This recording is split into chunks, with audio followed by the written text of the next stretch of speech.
Shrimati Savita Rani, staff nurse, civil hospital Faridabad, Haryana. आपने staff nurse के रूप में 12 वर्ष से अधिक समय तक समर्पित सेवाएं प्रदान की हैं। आप नियमित रूप से रक्तदान के लिए एक प्रेरक का कार्य कर रही हैं और आपको रक्तदान शिविर आयोजित करने के लिए रेड क्रॉस सोसाइटी और बहुत से अन्य गैर सरकारी संगठनों द्वारा कई प्रशंसा प्रमाण पत्रों से सम्मानित किया जा चुका है। श्रीमती सविता रानी। नेशनल फ्लोरेंस नाइटिंगेल अवार्ड, इस सम्मान से नवाजी गई कैथल की बेटी।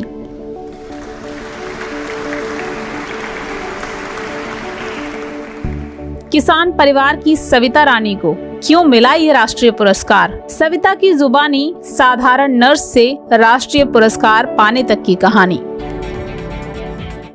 नेशनल फ्लोरेंस नाइटिंगेल अवार्ड, जिसकी स्थापना साल 1973 में भारत सरकार के स्वास्थ्य एवं परिवार कल्याण मंत्रालय द्वारा की गई। इस सम्मान से नर्सिंग क्षेत्र की ऐसी शख्सियतों को नवाजा जाता है जिन्होंने अपनी ड्यूटी के दौरान उत्कृष्ट सेवा कार्य किया हो। उनके निस्वार्थ सेवा भाव की सराहना करता है नेशनल फ्लोरेंस नाइटिंगेल अवार्ड।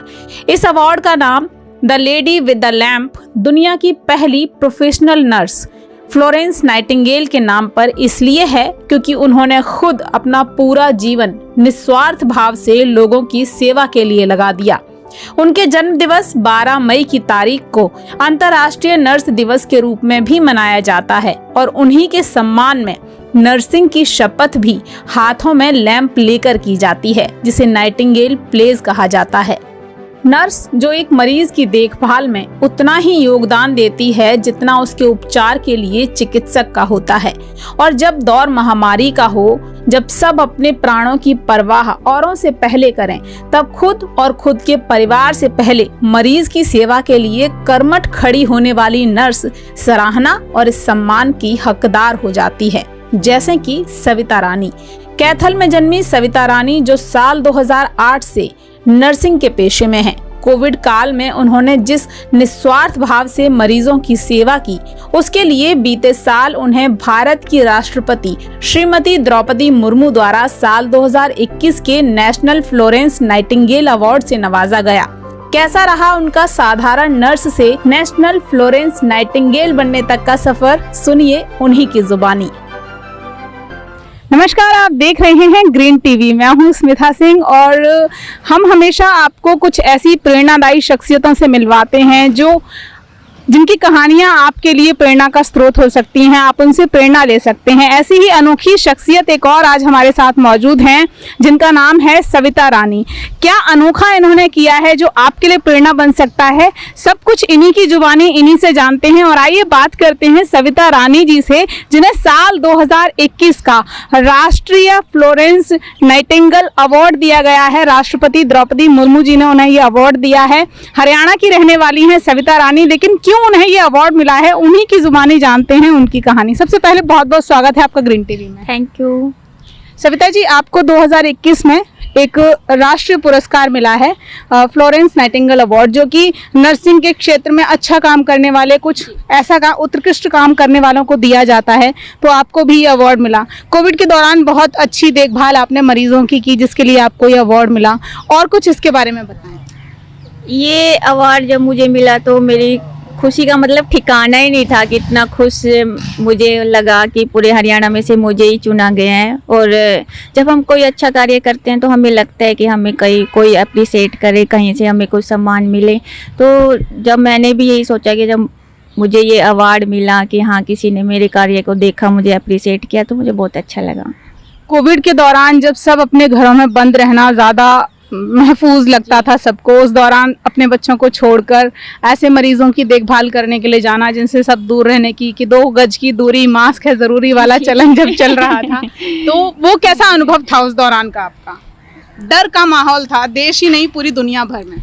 डर तो देख सबको ही लग रहा था, हम लोगों को भी डर लग रहा था। छोटे छोटे बच्चों को छोड़ के जाना और फिर जाके उनसे फिर भी दूर रहना। उस टाइम में मैंने अपने बच्चों को अपनी मम्मी के यहाँ पे भेज दिया था। तो ऐसा लगता था जैसे कि हम लोग कुछ हमको देख के जब लोग डरते थे, हमें जब सामने से आ रहे हैं दरवाज़ा बंद कर लेना या हम लोगों से बात नहीं करना, भी हम हेल्थ डिपार्टमेंट से हैं, अगर इनसे बात करेंगे तो कोविड हो जाएगा, कोविड के मरीजों के साथ ये रहते हैं, तो हमसे भी लोग डरते थे, जैसे हम कोरोना से बचाने वाले नहीं हैं, कोरोना फैलाने वाले हैं। तो बड़ा अजीब सा लगता था कि जिनके लिए हम अपनी जान जोखिम में डाल रहे हैं वही लोग हमसे ऐसा बिहेव कर रहे हैं, तो डर तो लगता ही अच्छा, था। ये तो देश ने देखा पूरे ने कि आपको राष्ट्रपति द्रौपदी मुर्मू जी ने सम्मानित किया इस अवार्ड से। ये वो चीज़ें जो समाचार पत्रों में भी छपी, अखबारों में, चैनलों में रहीं, वो सब चीज़ें। अब थोड़ी सी वो बातें जो लोग नहीं जानते, आपके फैमिली बैकग्राउंड को लेकर बात करते हैं। कहाँ से ताल्लुक़ रखते हैं आप? मैं कैथल के एक छोटे से गांव में रहती हूँ। गांव का नाम है छोट, और मेरी फैमिली बैकग्राउंड है, जो मेरे पापा टीचर हैं और हम खेती भी करते हैं। खेती करना, पशु पालना, ये हमारा बेसिक कार्य है। अच्छा, तो किसान हैं फादर आपके? हाँ जी, किसान लगा लो, टीचर लगा लो, क्योंकि जिस बैकग्राउंड से मैं हूँ, जाट बैकग्राउंड से, तो बगैर खेती के तो गुजारा होता ही नहीं है। चाहे हम कितनी भी बड़ी पोस्ट पे चले जाएं तो खेत ही रहेंगे। बिल्कुल, और भारत एक कृषि प्रधान देश है, लेकिन अमूमन देखा जाता है कि गांवों में ना लड़कियों को बहुत ज़्यादा पढ़ाना लिखाना, मतलब जिस दौर में आपने ये पढ़ाई लिखाई करी है, बहुत मुमकिन नहीं हो पाता था। तो आपके सामने कुछ मुश्किलें कभी ऐसी आई? हाँ, मुश्किलें तो आई। जो हमारा गांव है, तो वहाँ पे जो हमारा स्कूल था 8 क्लास तक ही था। उसके बाद जो हमें शहर में पढ़ने के लिए जाना पड़ता था, और वहाँ पे बस वगैरह की कोई सुविधा नहीं थी, तो हम सुबह 2 किलोमीटर पैदल चल के बस पकड़ते थे, फिर दोपहर को भरी धूप में हम 2 किलोमीटर पैदल आके फिर अपने घर पहुँचते थे। तो मुसीबतें तो हमने भी झेली हैं। और फिर 12वीं जब करी, तब तक आप ये सोच चुकी थी कि आप नर्सिंग के क्षेत्र में जाएंगी, या कुछ और बनने का इरादा था, बन कुछ और गए ऐसा कुछ? नहीं, बनने का इरादा तो टीचर ही था, क्योंकि फैमिली में सभी टीचर हैं, तो मैंने भी सोचा था टीचर बनूंगी, लेकिन किस्मत ने नर्स बना लिया। अच्छा, तो नर्सिंग में आप कैसे आई? उसकी कोई स्टोरी, कोई कहानी, उसके पीछे की क्या वजह रही? क्यों आपने नर्सिंग को चुना? फिर बनना जब टीचर था तो नर्सिंग क्यों? ये कि जब मैं पहली बार हॉस्पिटल में गई, तो मैंने जब सिस्टर को देखा कि उसने ब्लू ड्रेस पे और वाइट कोट पहन रखा है, तो मुझे उनकी यूनिफॉर्म बड़ी अच्छी लगी। अच्छा। तो हम, मेरी फैमिली में तब एक गांव में जो ANM थी वो आती थी, तो उन्होंने भी मुझे मोटिवेट किया कि आप जाओ, आपका इसमें इंटरेस्ट है, तो तब मैंने ये चुना फिर। और दोस्तों, आपको बता दें कि हरियाणा के फरीदाबाद में जो सिविल हॉस्पिटल है, बादशाह खान हॉस्पिटल, उसमें जो सविता रानी हैं वो काफ़ी समय से अपनी सेवाएं दे रही हैं। ब्लड बैंक में आप काम करती हैं, उसकी भी कहानी। आप खुद 15 बार ब्लड डोनेट कर चुकी हैं? हाँ जी, मैं खुद 15 बार ब्लड डोनेट कर चुकी हूँ। जब मैं ब्लड बैंक में मैंने ज्वाइन किया था, मैंने देखा कि दूसरी लेडीज लड़कियां ब्लड दे रही हैं, तो बहुत ही कम देती हैं, क्योंकि उनमें हीमोग्लोबिन बहुत कम होता है। मैंने भी ट्राई किया 1-2 बार, मैं भी रिजेक्शन में गई, मेरा भी हीमोग्लोबिन कम था। तो जैसे कैसे मैंने करके अपना हीमोग्लोबिन बढ़ाया। तो ये एक मिथ है कि औरतों को ब्लड डोनेट नहीं करना चाहिए, मतलब औरतें ऐसा सोचती हैं कि मेरा हीमोग्लोबिन तो हमेशा ही कम रहता है, मैं ब्लड डोनेट नहीं करती। नहीं, ऐसा कुछ नहीं है, औरतों को भी ब्लड डोनेशन करना चाहिए, और अब तो काफ़ी इम्प्रूव हो गया है, काफ़ी लेडीजें ब्लड डोनेशन करती हैं। अच्छा, एक और चीज़ की, आपकी शादी हुई, तो शादी से पहले आप नर्सिंग में आ गई थी? हाँ जी, मैं शादी से, आपकी जॉब लग गई थी? हाँ जी, हाँ, गवर्नमेंट जॉब लग जी जी जी।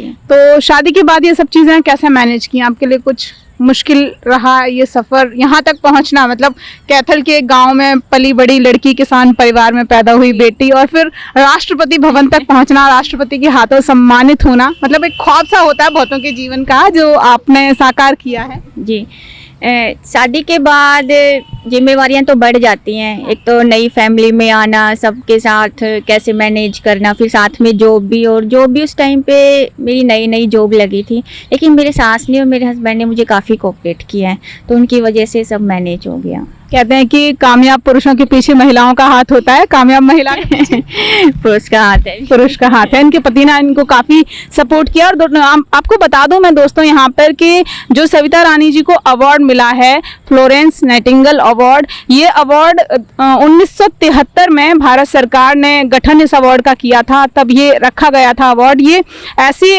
महिला शख्सियतों को, नर्सिंग स्टाफ को दिया जाता है जिन्होंने उस क्षेत्र में कोई उत्कृष्ट कार्य किया है। और सविता जी को ये अवार्ड मिला लॉकडाउन के दौरान, कोविड काल के दौरान, अपना घर परिवार छोड़कर मरीजों की हिफाजत करने के लिए, उस दौरान जो अपनी ड्यूटी इन्होंने निभाई, उसके लिए इन्हें ये अवार्ड दिया गया। सविता जी, एक और चीज़ आपसे जानना चाहूँगी कि अभी तक के टाइम पीरियड में, मतलब कितना वक्त हुआ आपको जॉब करते हुए? मुझे लगभग 15 साल हो गए हैं जॉब करते हुए।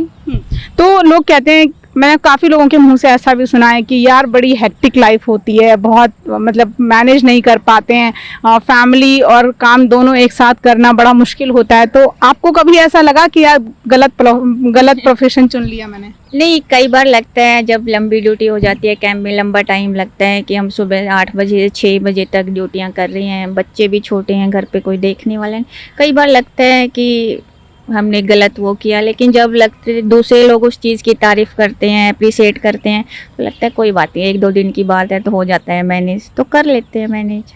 कामकाज के साथ साथ घर परिवार संभालना, मतलब पैरेलल एक ही पटरी पे दोनों पैर अलग अलग रख के चलना, वैसा हो जाता है। तो ऐसी महिलाएं जो बहुत मतलब सोचती हैं कि नहीं यार मैं कामकाज नहीं कर सकती, मैं घर ही संभाल सकती हूँ, तो उनसे आप क्या कहना चाहेंगी? मतलब आप एक प्रेरणा है ऐसी महिलाओं के लिए जिनको ऐसा लगता है कि मैं ये नहीं कर पाऊंगी। तो आप कैथल के एक छोटे से गांव से निकली और राष्ट्रपति भवन तक का सफ़र आपने तय किया, ऐसी महिलाओं से आप क्या कहना चाहेंगी? मैं यही कहना चाहूँगी, अगर आपने सोच रखा है, आपका दृढ़ निश्चय, तो आप वो चीज़ को कीजिए, करके देखिए। आपकी जब आप 2 कदम आगे बढ़ाओगे तो वो चीज़ें अपने आप मैनेज हो जाती हैं, क्योंकि फिर आपकी फैमिली भी आपको सपोर्ट करती है। आप जहाँ पे जॉब कर रहे हैं तो वहाँ का स्टाफ भी आपको सपोर्ट करता है। तो स्टार्टिंग में थोड़ी सी प्रॉब्लम आती है कि घर वालों को क्या बोलना है, ड्यूटी से लेट हो गए या घर का काम करने में थोड़ा सा लेट हो गए तो ऑफिस में क्या बोलना है, तो कभी स्टार्टिंग में थोड़ी डांट भी पड़ती है, मिसमैनेज भी हो जाता है, लेकिन धीरे धीरे जब सब कोऑपरेट करते हैं तो हो जाता है। ये एक वो अनुभव जब आपको कॉल आई होगी कि आपको अवार्ड के लिए चुना गया है, आपको अवार्ड मिलेगा, तो कैसी फीलिंग आई आपको उस वक्त, कैसा लगा आपको? वो उस टाइम को तो देख वर्ड में तो बयान कर ही नहीं सकते। आपको कैसा लगता है कि जो सपना आपने देखा है, जिसके लिए आप इतनी मेहनत कर रहे हो, और अचानक से वो सपना आपको पूरा हो जाए। नहीं, आपने क्या ये सोचकर वो मेहनत की थी कोविड के दौरान कि आपको कभी ऐसे अवार्ड से सम्मानित किया जाए? ऐसा तो नहीं था ना? नहीं, ऐसा कुछ लेकिन नहीं जब वो था। अवार्ड आपको मिला, आपके काम को, आपके जो आपने काम किया है उसे कोई सराहे, ये कहे कि आपने बहुत सराहनीय काम किया, तो वो खुशी उस वक्त जो होती है उसे शब्दों में बयान नहीं किया जा सकता। लेकिन उसके लिए आपको राष्ट्रपति, देश की महामहिम आपको सम्मानित करें, वो अनुभव अपने आप में स्वर्णिम होता है। हाँ, ये तो है कि जो चीज़ आपने सोची नहीं है वो चीज़ आपको साथ में मिल जाए, और वो भी इतना बड़ा अवार्ड पूरे हरियाणा में एक ही उसको मिले, और जिसके लिए आपको हर कोई अप्रिशिएट कर रहे हैं। आपकी एक पहचान बन गई कि ये देखो इसको अवार्ड मिला है, फ्लोरेंस नाइटिंगेल आपके नाम के आगे लग जाते हैं, तो सब कुछ एक सपने जैसा ही लगता है। आप बता नहीं पाते कि कैसे उसको, किस वर्ड में, किस लाइन में कैसे आपको बताएं, कुछ समझ में नहीं। देश की ग्रामीण और मतलब शहरी आबादी और ग्रामीण आबादी दोनों आपको ग्रीन टीवी के माध्यम से देख रही हैं, क्या कुछ कहना चाहेंगी देश की आवाम को, देश की महिलाओं को कि बंद होकर घरों में ना बैठें, कुछ कर सकती हैं तो करें? ऐसा कोई प्रेरणादायी एक सेंटेंस या वाक्य, कोई संदेश, कोई मैसेज आप देना चाहेंगी देश की औरतों को? सब लोग ये सोचते हैं कि औरतें कुछ नहीं कर सकती, लेकिन मैं ये मानती हूँ कि जितना औरतें कर सकती इतना कोई कुछ नहीं, कोई और कर ही नहीं पाता है। वो घर को मैनेज कर लेती हैं, जॉब को मैनेज कर लेती हैं, बच्ची को मैनेज कर लेती हैं। वो तीन चीज़ें जब एक साथ में मैनेज कर लेते हैं तो मैंने कोई देखा नहीं कि औरत के अलावा ये सब चीज़ें कोई मैनेज कर ले। तो आप अपने अंदर जो है एक विश्वास भर के रखिए कि नहीं, मैं ये सब कर सकती हूँ। तो इस दुनिया में कोई काम नहीं है जो औरत नहीं कर सकती। बहुत बहुत शुक्रिया सविता जी आपका। Thank you. तो दोस्तों, ये थी सविता रानी, जिन्हें राष्ट्रीय फ्लोरेंस नाइटिंगेल अवार्ड से नवाजा गया। साल 2021 का ये अवार्ड इन्हें पिछले साल ही मिला है, और ये अवार्ड इन्हें दिया गया लॉकडाउन के दौरान, कोविड काल के दौरान, जब हम सब अपने घरों में बंद थे, ये सोच कर कि हम कोविड की चपेट में ना आएँ। उस दौरान ऐसा तमाम नर्सिंग स्टाफ मरीज़ों की देखभाल में जुटा हुआ था, अपने घर को छोड़कर, अपने परिवार को छोड़कर, अपने बच्चों को छोड़कर। और सविता रानी ने अभी एक बड़ी अच्छी बात कही कि महिलाएं जब कामकाज संभाल सकती हैं, घर परिवार संभाल सकती हैं, बच्चे संभाल सकती हैं, तीन चीज़ें जब एक महिला एक बार में कर सकती है, तो फिर महिलाओं को ये कभी नहीं सोचना चाहिए कि मैं ये नहीं कर सकती। और इसीलिए जो अनोखे काम कर जाती हैं वो महिलाएं अनोखी शख्सियतें कहलाती हैं, जैसे कि सविता रानी। अभी के लिए इतना ही, फिर मिलेंगे आपसे ग्रीन टीवी में ऐसी ही किसी और अनोखी शख्सियत के साथ। देखते रहिए ग्रीन टीवी। देखिए ग्रीन टीवी यूट्यूब पर भी, बस सब्सक्राइब करें और बेल आइकन दबाएं।